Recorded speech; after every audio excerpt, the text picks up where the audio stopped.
ಹಾನಗಲ್ಲು ಕುಮಾರ ಮಹಾಸ್ವಾಮಿಗಳು ಶಿವಯೋಗ ಮಂದಿರದೊಳಗೆ ಆನಂದದಿಂದ ಲಿಂಗ ಪೂಜಾ ಮಾಡ್ಕೊಳ್ಳಕತ್ತಿದ್ರು. ಅಲ್ಲಿ ಶಿವಬಸವ ಕೊಳ್ಳ ಅಂತ ಬರ್ತದೆ ಶಿವಯೋಗ ಮಂದಿರ ಹತ್ರ. ಶಿವಯೋಗ ಮಂದಿರ ನೋಡಿರಿ ತಾಯಿ? ಎಷ್ಟು ಜನ ನೋಡಿರಪ್ಪ ಶಿವಯೋಗ ಮಂದಿರ? ಇವತ್ತು ಏನು ಕಾವಿ ಬಟ್ಟಿ, ಕೊರಳಾಗ ರುದ್ರಾಕ್ಷಿ, ಲಿಂಗ, ಹಣಿ ಮ್ಯಾಲ ವಿಭೂತಿ, ಗುರು ವಿರಕ್ತರ ಮಠಕ್ಕೆ ಸ್ವಾಮಿಗಳು ಸಿಕ್ಕಾರ, ಇಂಥ ಕಲಾವಿದರು ಸಂಗೀತ ಮಾಡಾಕತ್ತಾರ, ನಮ್ಮಂಥವ್ರು ಒಂದಿಷ್ಟು ಪಾಠ ಪ್ರವಚನ ಮಾಡಾಕತ್ತೀವಿ ಅಂತಂದ್ರೆ ಇದು ಯಾರ ಪುಣ್ಯ ಅಂತಂದ್ರೆ ಹಾನಗಲ್ಲು ಕುಮಾರ ಮಹಾಸ್ವಾಮಿಗಳ ಪುಣ್ಯ. ಆ ಪುಣ್ಯಾತ್ಮ ಒಬ್ಬ ಹುಟ್ಟಿದ್ದಿಲ್ಲ ಅಂತಂದ್ರೆ ಇವೇನು ಇರ್ತಿದ್ದಿಲ್ಲ. ನಾವು ಇಲ್ಲಿ ಕುಂತು ಹೇಳ್ತಿದ್ದಿಲ್ಲ, ನೀವು ಕುಂತು ಕೇಳ್ತಿದ್ದಿಲ್ಲ. ಎಷ್ಟು ಧರ್ಮ ಹಾಳಾಗ್ತಿತ್ತೋ ಯಾರಿಗೆ ಗೊತ್ತು. ಶಿವಬಸವ ಕೊಳ್ಳ ಅಂತ ಬರ್ತದ, ಅಲ್ಲಿ ಹಾವೇರಿ ಶಿವಬಸವ ಸ್ವಾಮಿಗಳು ಅನುಷ್ಠಾನಕ್ಕೆ ಕೂತಿರ್ತಾರೆ. ನೋಡ್ರಿ ಮಹಾತ್ಮರ ಒಂದು ಘಟನೆಗಳು ಹೆಂಗೆ ನಡೀತವ ಅನ್ನೋದಕ್ಕೆ ಹೇಳಾಕತ್ತೇನೆ. ಎಂತೆಂಥ ಕುರುಹುಗಳು ಹೆಂಗೆ ತೋರಿಸ್ತಾರ ಅನ್ನೋದಕ್ಕೆ ಹೇಳಾಕತ್ತೇನೆ. ಯಾವಾಗ ಹಾನಗಲ್ಲಜ್ಜರು ಇಲ್ಲಿ ಲಿಂಗ ಪೂಜೆ ಮಾಡ್ಕೊಳ್ಳಕತ್ತಾರ, ಶಿವಬಸವ ಮಹಾಸ್ವಾಮಿಗಳು ಅಲ್ಲಿ ಲಿಂಗ ಪೂಜೆ ಮಾಡ್ಕೊಳ್ಳಕತ್ತಾರ. ಆನಂದದಿಂದ ಅಜ್ಜಾರು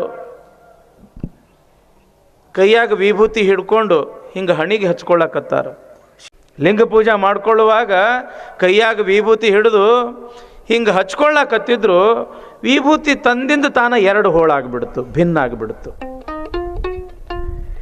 ಚಲೋ ಇರ್ತಕ್ಕಂಥ ವಿಭೂತಿ ಯಾವಾಗ ಎರಡು ಹೋಳಾತು, ಸಂಕ್ಷಿಪ್ತ ಲಿಂಗ ಪೂಜೆ ಮಾಡ್ಕೊಂಡವ್ರ ಶಿವಬಸವ ಸ್ವಾಮಿಗಳಿಗೆ ಭೇಟಿ ಆಗಬೇಕು ಅಂತ ಹಾನಗಲ್ ಕುಮಾರ ಸ್ವಾಮಿಗಳು ಬರಾಕತ್ತಾರ. ಅಲ್ಲಿ ಅವರು ಲಿಂಗ ಪೂಜೆ ಮಾಡ್ಕೊಳ್ಳುವಾಗ ಏನಾಗ್ಯದಂತಂದ್ರೆ ಹಿಂಗೆ ಲಿಂಗಕ್ಕೆ ಆರತಿ ಬೆಳಗಾಕತ್ತಿದ್ರು, ಗಾಳಿ ಇಲ್ಲ ಏನಿಲ್ಲ, ಎರಡೂ ದೀಪ ಶಾಂತ ಆಗಿಬಿಟ್ಟಾವ. ಅವರು ಪಟಕ್ನೆ ಸಂಕ್ಷಿಪ್ತ ಲಿಂಗ ಪೂಜೆ ಮಾಡ್ಕೊಂಡು ಹಾನಗಲ್ ಕುಮಾರ ಸ್ವಾಮಿಗಳಿಗೆ ಭೇಟಿ ಆಗಬೇಕು ಅಂತ ಅವ್ರು ಬರಾಕತ್ತಾರ. ಒಬ್ರಿಗೊಬ್ರು ಎದುರಾಗ್ಯಾರ. ಬಾಯಾಗ ಒಂದ ಮಾತ, ಅಥಣಿ ಮುರುಗೇಂದ್ರ ಶಿವಯೋಗಿಗಳು ಲಿಂಗೈಕ್ಯರಾದ್ರಪ್ಪ, ನಡ್ರಿ ಸಂಸ್ಕಾರಕ್ಕೆ ಹೋಗುನು ಅಂತ ತಿಳ್ಕೊಂಡು ಕ್ರಿಯಾ ಸಮಾಧಿಗೆ ಹೋಗುನು ನಡ್ರಿ ಅಂತ. ಯಾರು ಫೋನ್ ಮಾಡಿಲ್ಲ, ಯಾರು ಪತ್ರ ಬರೆದಿಲ್ಲ. ಸುಮ್ಮನೆ ಒಂದು ಘಟನೆ, ಒಂದು ಕುರುಹು ಹೆಂಗೆ ಇರ್ತದೆ ನೋಡ್ರಿ ಮಹಾತ್ಮರ ಕುರುಹು ಅನ್ನೋದು. ಎಲ್ಲ ತಯಾರಾಗಿ ಮರಿಗಳನ್ನ, ಗಾಡಿಗಳನ್ನ, ಅವಾಗೆಲ್ಲ ಚಕಡ್ಯಾಗ ಹೋಗ್ಬೇಕಲ್ಲ, ಅವಾಗ ತಾರ ಬಂತಂತ. ಶಿವಯೋಗ ಮಂದಿರ ಬಿಟ್ಟಿದ್ರು, ಅವಾಗ ತಾರ ಬಂತಂತ, ಮುರುಗೇಂದ್ರ ಶಿವಯೋಗಿಗಳು ಲಿಂಗೈಕ್ಯರಾಗ್ಯಾರ ಬರ್ರಿ ಅಂತ.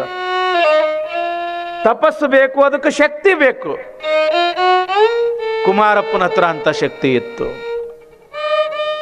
ಶಿವಬಸವ ಮಹಾಸ್ವಾಮಿಗಳ ಹತ್ರ ಅಂತ ಶಕ್ತಿ ಇತ್ತು, ಅಥಣಿ ಮುರುಗೇಂದ್ರ ಶಿವಯೋಗಿಗಳ ಹತ್ರ ಅಂತ ಶಕ್ತಿ ಇತ್ತು.